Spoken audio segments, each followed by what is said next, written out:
Hello student, last 30 days आपके लिए बहुत ही इंपॉर्टेंट है। इन लास्ट 30 डेज़ में अगर किसी सब्जेक्ट की आपकी प्रिपरेशन एवरेज चल रही है और आपको उसमें एग्जामिशन लाना है, तो मैं आपको बताने वाली हूँ कुछ प्रूवन सॉल्यूशंस जिससे आप आपकी एवरेज प्रिपरेशंस को कन्वर्ट कर सकते हैं एग्जामिशन स्ट्रेटेजीज़ में। ये जो पॉइंट्स मैंने कंक्लूड किया है आपके लिए, ये मैंने भी फॉलो किया था, ये आप भी फॉलो करते चलिएगा, तो आपकी जो एवरेज प्रिपरेशन है उसको एक डायरेक्शन मिल जाएगा कि कैसे आपको उसको एग्जामिशन स्ट्रेटेजीज़ में कन्वर्ट करनी है। तो बिना टाइम वेस्ट करते हुए चलिए एक एक करके पॉइंट्स देख लेते हैं। तो स्टार्ट करते हैं। और इससे पहले मैं आपको बता दूं कि मैंने इससे पहले एक और लास्ट 30 डेज़ का एक वीडियो शेयर किया है जिसमें मैंने आपको बताया है कि कौन सी 5 मिस्टेक्स आपको अवॉइड करते हुए चलनी है लास्ट 30 डेज़ में, जिससे कि आपका प्रिपरेशन जो है वो स्मूथ रहे। तो वो वीडियो भी आप जरूर रेफर करिएगा। चलिए तो एक एक करके ये पॉइंट्स देख लेते हैं। ये क्या है, लास्ट 30 डेज़ का ब्लूप्रिंट है जिससे कि आप कन्वर्ट कर सकें आपकी एवरेज प्रिपरेशन को किसमें, एग्जामिशन स्ट्रेटेजीज़ में। तो फर्स्ट पॉइंट है, stop passive study and start क्या, एक्टिव रिकॉलिंग। आपको अब जो भी आपके थ्योरी सब्जेक्ट हैं स्पेशली उसमें आपको क्या करना है, आपको सिर्फ अब रीड नहीं करना है। आपने बुक खोली, कोई चैप्टर आप पढ़ रहे हो, आपको सिर्फ उसको प्लेन रीड नहीं करना है, आपको उसको क्या करना है, आपने देख लिया कि ये चैप्टर का ये पॉइंट है, अब आपको उसको रिकॉल करना है और स्क्रिबल कर लेना उसके कीवर्ड्स। लेकिन जब आप उसके कीवर्ड्स लिख रहे हो, जब स्क्रिबल कर रहे हो, तो आपके माइंड में आपको पूरा सेंटेंस बोलना है, क्योंकि आपको वहाँ पर जाके पूरा सेंटेंस लिखना है, ना कि आपको कीवर्ड्स वहाँ पर लिखना है। इसीलिए आपके पास टाइम कम है तो आपको सिर्फ कीवर्ड्स स्क्रिबल करके चलना है। लेकिन जब आप उसको रिकॉल करोगे तो आप उसको पूरा फुल सेंटेंस रिकॉल करोगे, प्लेन रीडिंग करके नहीं चलना है। अब आपके पास टाइम नहीं बचा कि आप हर एक पॉइंट को जाके रीड कर रहे हो, आपको 1.5 डे में भी पूरा कोर्स खत्म करना है। तो अब बस आपको एक्टिव रिकॉलिंग पे ही बेस्ड करके आपको पूरी अपने थ्योरी सब्जेक्ट्स खत्म करने हैं। तो the first thing is stop आपकी passive study and start active recalling. Next क्या है, during revision prioritize high weightage. जो आपके हाई वेटेज एरियाज है ना, उसको प्रायोरिटाइज करके चलना। जब आप रिवीजन करोगे, आप किसी भी सब्जेक्ट का रिवीजन उठाओगे, तो जो आपको पता होगा, हर सब्जेक्ट में हमको पता होता है कि कौन से हाई वेटेज एरिया हैं जो आते हैं आपके एफआर में। जैसे मैंने यहाँ एग्जाम्पल भी दिया, कंसोलिडेशन, इंड AS 109, ऑडिट की बात करूँ तो प्रोफेशनल एथिक्स, FM की बात करूँ तो डेरिवेटिव्स, म्यूचुअल फंड्स, ऐसे ही DT IDT, आपको सब में पता होगा कि कौन से हाई वेटेज एरिया है हमारे, उन सब पे आपको फोकस करके चलना है। क्यों? क्योंकि ये चैप्टर्स आते हैं, ये ज़्यादा मार्क्स कवर करते हैं। तो जब आप इसको रिवाइज करोगे तो ये आपकी फर्स्ट प्रायोरिटी पे रहना चाहिए। इससे आप ज़्यादा मार्क्स स्कोर कर पाओगे। जितने नंबर ऑफ टाइम उसका रिवीजन करोगे उतना वो आपके दिमाग में क्लियरली बैठे होंगे। अब नेक्स्ट पॉइंट क्या है, फॉलो करना है आपको रिवीजन साइकिल। अब ये रिवीजन साइकिल क्या है, रिवाइज करना हाई वेटेज चैप्टर और जो topic multiples time using space revision technique. अब स्पेस रिवीजन टेक्निक क्या है, सपोज करो आप एक दिन में 2 सब्जेक्ट कर रहे हो या एक दिन में एक सब्जेक्ट आप उठा रहे हो, आप उसको जितना भी टाइम दे रहे हो, 5 दिन 4 दिन, उसमें आप वो सारा एक ही सब्जेक्ट कर रहे हो।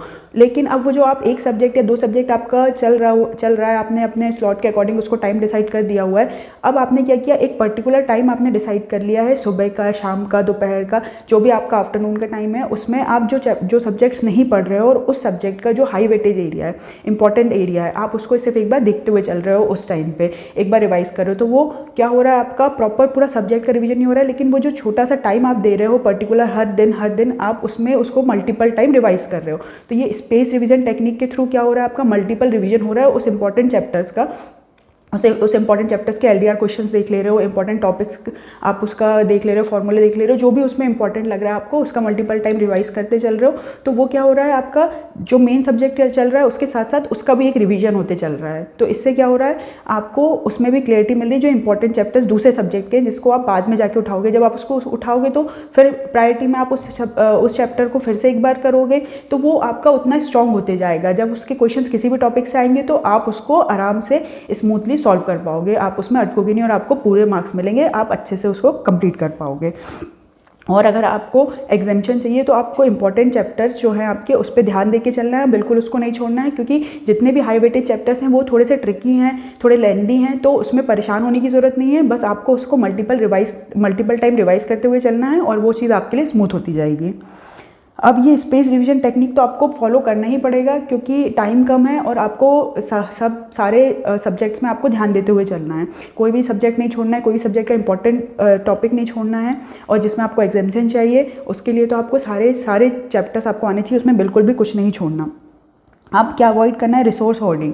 अब ये क्या है, आपने देखा कि कोई LDR क्वेश्चंस आए हैं, आपने उसको डाउनलोड कर लिया, कोई मैराथन चल रही है आप उसको भी फॉलो कर रहे हैं, आप सारे नोट्स इकट्ठे करते जा रहे हैं। अब लास्ट 30 डेज़ बचा है, आप सब चीज़ को फॉलो करने की जगह जो आप अपने टीचर्स को फॉलो कर रहे हो, आपने जो अपने नोट्स बनाए हैं, स्टडी मटेरियल फॉलो कर रहे हो, आप सिर्फ उस पर स्टिक रहो, आपके खुद के नोट्स बनाएं। अब आपको कोई चीज़ चेंज करने की ज़रूरत नहीं है, कोई न्यू एक्सपेरिमेंट करने की ज़रूरत नहीं है। अब ये सिर्फ टाइम चल रहा है आपका कंक्लूड करने का, मल्टीपल रिवीजन के साथ उसको कंक्लूड करो, कुछ भी न्यू करने के एक्सपेरिमेंट करने की ज़रूरत नहीं है। बस आप अपने नोट्स पे स्टिक रहो, आपकी स्टडी मटेरियल, आपके टीचर्स के नोट, आपके टीचर्स के रिवीजन वीडियो अगर वो इंपॉर्टेंट लग रहे हैं, हर कोई मैराथन या हर कोई LDR क्वेश्चंस की लिस्ट इकट्ठा करने की ज़रूरत नहीं है।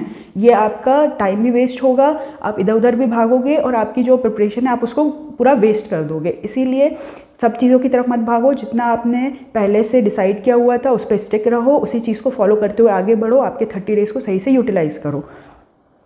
अब यूज़ करो ICI लैंग्वेज। बहुत बहुत बहुत इंपॉर्टेंट है कि आप ICI के कीवर्ड्स पे ध्यान देते चलो, उनके प्रेजेंटेशन पे ध्यान देते हुए चलो। ICI के कीवर्ड के साथ साथ आपको जो स्ट्रक्चर फॉलो करना है, फॉर्मेट फॉलो करना है, वो सेम रखना, जिससे कि आपको अच्छे मार्क्स मिलें। उस पर एक बार ध्यान देते हुए चलना।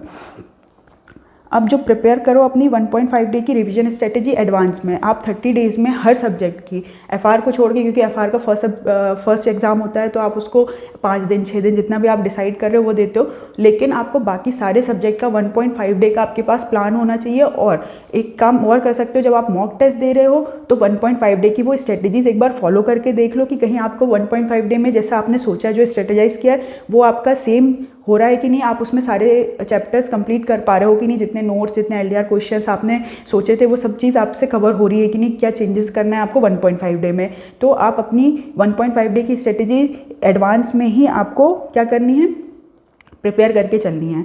अगर आप 1.5 डे की स्ट्रेटेजी प्रिपेयर करके नहीं चल रहे हो लास्ट 30 डेज़ में, और आप सोच रहे हो कि 1.5 डे में मैं जिस दिन एग्जाम दे के आऊँगा और उसी दिन डिसाइड करूँगा, तो आप टाइम वेस्ट कर रहे हो। उस दिन आपके पास बिल्कुल टाइम नहीं होता है, आप एक एग्ज़ाम दे के आते हो, आपका माइंड ऐसे ही एग्जॉस्ट होता है। अगर आपने पहले से प्रिपेयर नहीं करके चल रहे हो तो वहाँ पर जाके आपका टाइम वेस्ट होगा 1.5 डे में, कि आप डिसाइड करोगे आप क्या पढ़ना है, आप क्या पढ़ना है। इसीलिए एडवांस में आपके पास 1.5 डे का हर एक घंटे का, हर एक मिनट का आपके पास पहले से प्लान रहना चाहिए कि आपको क्या, कैसे, कब कब कंप्लीट करना है, कोई चैप्टर कब उठाना है, किसके बाद उठाना है, कौन से RTPs MTPs के कौन से इंपॉर्टेंट क्वेश्चन है, कौन सी LDR लिस्ट है आपको जो फॉलो करना है, ये सब चीज़ आपको पता होना चाहिए। तब जाके आपका 1.5 डे में पूरा सब्जेक्ट खत्म होगा।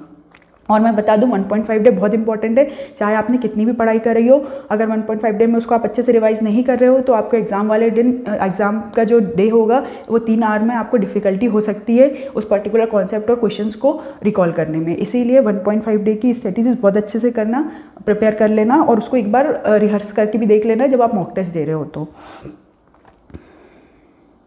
अब टाइम एलोकेशन स्ट्रेटेजीज भी आपको एडवांस में प्रिपेयर करके चलनी है, और ये भी आपको मॉक टेस्ट में ही फॉलो करते हुए चलनी है, जिससे कि आपको पता चले कि 3 आवर्स में आपके मतलब आपका जो 3 आवर्स में एग्ज़ाम है वो कंप्लीट हो रहा है कि नहीं हो रहा है। तो स्पेशली जो आपका FR का पेपर है वो बहुत लेंदी आता है, DT का पेपर भी लेंदी आता है, तो आपको ये ध्यान देख के चलना होगा कि कहीं ऐसा तो नहीं है कि आपका जो आप टाइम दे रहे हो पर्टिकुलर क्वेश्चन को वो एक्स्ट्रा टाइम तो नहीं लेके जा रहा है जिससे कि आपके दूसरे क्वेश्चन छूट जा रहे हैं। तो यहाँ पर एक मैंने रफ कैलकुलेशन बताई है। सबसे पहले तो आपको अटेम्प्ट करना है वो क्वेश्चन जो आपको बहुत अच्छे से आते हैं, मैनेज करना है पर क्वेश्चन, जो टाइम आपका पर क्वेश्चन के अकॉर्डिंग आपने डिसाइड किया उस अकॉर्डिंग उसको आपको कंप्लीट भी करना है, और अवॉइड करना है किसी भी क्वेश्चन में अगर आप अटक रहे हो, स्टक हो रहे हो, तो उसको क्विकली छोड़ो और आगे बढ़ो जिससे कि आपका टाइम बच सके। अब आपके marks is equal to minute क्यों बोला है, 1 मार्क्स आपका कितने का है, 1.8 मिनट में आपको 1 मार्क्स का कंप्लीट करना है। तो जैसे अगर मैं बोलूँ 10 मार्क्स का क्वेश्चन मैक्सिमम 18 मिनट्स में आपका कंप्लीट हो जाना चाहिए। 18 मिनट से ज़्यादा आपको 10 मार्क्स के क्वेश्चन के लिए नहीं देना है।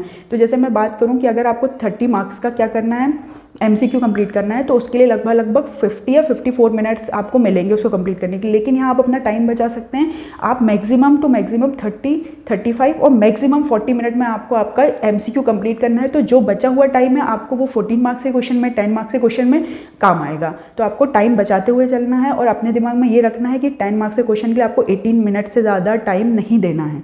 आपको 6 मार्क्स के क्वेश्चन के लिए 10 to 11 मिनट से ज़्यादा टाइम नहीं देना है, जिससे कि आपका नेक्स्ट क्वेश्चन जो आपके आगे की क्वेश्चन है उसमें से आता हुआ क्वेश्चन कोई ना छूटे। नहीं तो एंड में आपके क्वेश्चन छूटेंगे जो आपको आ रहे हैं, और ये आपके लिए एग्रीगेट की प्रॉब्लम करेगा, आपकी एग्जामिनेशन में ये सारी चीज़ें आपको प्रॉब्लम करेंगी। तो इसीलिए आपको टाइम पर भी फोकस करते हुए चलना है।